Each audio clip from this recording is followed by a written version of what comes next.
Trainee doctor హత్యాచారం కేసులో arrest అయిన civic police volunteer Roy నిన్న మెజిస్ట్రేట్ ఎదుట మాట మార్చి నేను అమాయకుడినని తనకు ఈ కేసులో అన్యాయంగా ఇరికించారని చెప్పాడు. మరి ఈ ఘాతుకం ఎవరు చేశారు? లక్షలాది మంది రోగులకు సేవ చేయవలసిన ఈ యువ డాక్టర్ అన్యాయంగా విగతజీవిగా మారితే ఆ పాపంలో ఎవరి వాటా ఎంత?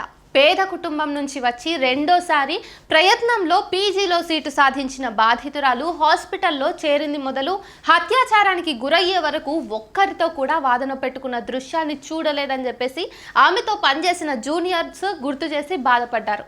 అలాంటి అమ్మాయిని ఎవరు అంత దారుణంగా హత్యాచారం చేశారు? ఈ ఘటనలో RG Kar college principal doctor Sandip Ghosh నిర్లక్ష్యం ఈ కేసులో అడుగడుగున కనిపిస్తోంది. ఈయనపై అనేక అవినీతి ఆరోపణలు ఉన్నా స్థానిక అధికార పార్టీ ఎమ్మెల్యే అండదండలతో అదే హాస్పిటల్లో 2 సార్లు ట్రాన్స్ఫర్ అయినా కానీ అక్కడే కొనసాగుతున్నారంటేనే మనం తన పలుకుబడిని ఏ స్థాయిలో ఆయన ఉపయోగించుకుంటున్నారో అంచనా వేయొచ్చు. ఈ మొత్తం ఘటన మీద మమతా ప్రభుత్వం వ్యవహరించినటువంటి తీరు దారుణమనే చెప్పాలి. మరి బీజేపీ పాలిత రాష్ట్రాల్లో జరిగిన హత్యాచారం కేసుల్లో ఆ రాష్ట్ర పాలిత ప్రభుత్వాలు స్పందించిన తీరు దీనికి భిన్నంగా ఉందా? ఒకప్పుడు మమతా ప్రభుత్వంలో ఒక వెలిగినటువంటి సువేందు అధికారి నేతృత్వంలో బీజేపీ ఆమె ప్రభుత్వంపై ముప్పేట దాడి ప్రారంభించింది. హత్యాచారం తీవ్రత దృష్ట్యా ఇప్పుడు కేసు సుప్రీంకోర్టు పర్యవేక్షణలో ఉంది. ఇప్పటికే హైకోర్టు ఉత్తర్వులతో కేసు సిబిఐ పరిధిలోకి పోయింది. ఈ దారుణ సంఘటనకు రాష్ట్ర ప్రభుత్వానికి సంబంధం ఉన్నట్టుగా బీజేపీ ప్రచారం ప్రారంభించింది.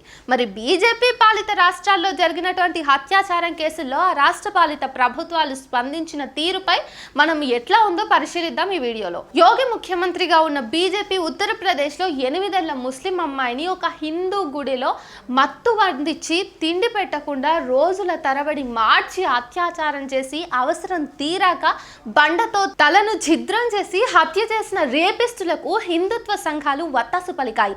అగ్రవర్ణాలకు చెందిన 2 యువకులు యూపీలోని హత్రాస్ లో దళిత కులానికి చెందిన యువతిని చెరుకు తోటలో లైంగిక దాడి చేసి ఆమె నడుములు విరగ్గొట్ట జరిగింది. సంఘటన జరిగిన తర్వాత కూడా 2 వారాలు బతికింది. చనిపోతూ యువతి నిందితుల పేర్లు చెప్పింది. ఆమెకు ఇప్పటి వరకు న్యాయం జరగలేదు, జరుగుతుందనే ఆశ కూడా లేదు ఇంకా.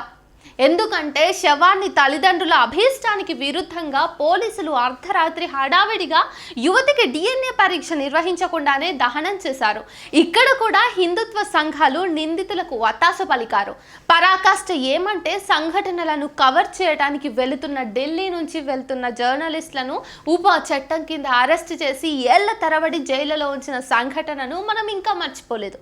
మోదీ గుజరాత్ ముఖ్యమంత్రిగా పాలించిన తొలి రోజుల్లో గోద్రా ఘటనతో చెలరేగినటువంటి మత కలహాలతో బిల్కిస్ బాను అత్యాచారం చేసి ఆమె 3 ఏళ్ల కూతురు హత్యకు కారకులైన హంతకులకు కోర్టు జీవిత ఖైదు శిక్ష విధించగా గుజరాత్ బీజేపీ సర్కార్ శిక్షా కాలం పూర్తి కాకుండానే విడుదల చేసింది. ఈ సందర్భంగా దోషులకు హిందుత్వ సంఘాలు శాలువాలు మిఠాయిలతో సన్మానాలు సత్కారాలు చేసి ఫోటోలకు ఫోజులు ఇచ్చి పత్రికలకు విడుదల చేసిన సంఘటనను దేశ ప్రజలు ఇంకా మర్చిపోలేదు. ఇవన్నీ పక్కకు పెట్టి బీజేపీ పార్టీ ఈ మొత్తం ఘటనపై మమతా ప్రభుత్వం వ్యవహరించిన తీరుపై విమర్శిస్తున్నారు. కానీ మరి మీ పాలిత రాష్ట్రాల్లో జరిగినటువంటి హత్యాచార కేసుల్లోనూ ఇంతే స్పందించి ఉంటే బాగుండేది. ఏదేమైనా కనీసం ఈ కేసులోనైనా నిందితులను ఫాస్ట్ ట్రాక్ కోర్టు ద్వారా విచారించి నిర్భయ చట్టంలో పేర్కొన్నట్టుగా శిక్షించాలని చెప్పేసి రాజకీయ ఒత్తిళ్లకు లొంగకుండా సత్వర న్యాయం చేయాలని చెప్పేసి డిమాండ్ చేద్దాం. అయితే ఈ విషయంలో మనం మాట్లాడుకోవాలంటే ప్రభుత్వాలు ఏవైనా సరే, అది బీజేపీ అయినా కాంగ్రెస్ అయినా ఇంకేదైనా సరే, పార్టీలందరూ కూడా మహిళల జీవితాల మీద ఇష్టానుసారంగా రాజకీయం చేస్తారు తప్పిస్తే నిజంగా ఒక బాధిత మహిళ వచ్చి నాకు న్యాయం కావాలని అడిగినప్పుడు ఏ పార్టీ కూడా స్పందించి ఆమెకి సత్వర న్యాయం కల్పించే దిశగా పోయినట్టయితే ఇప్పటి వరకు మనం చూడలేదు. కనీసం ఈ కేసులోనైనా బాధితురాలికి న్యాయం జరుగుతుందని చెప్పేసి మనం డిమాండ్ చేద్దాం.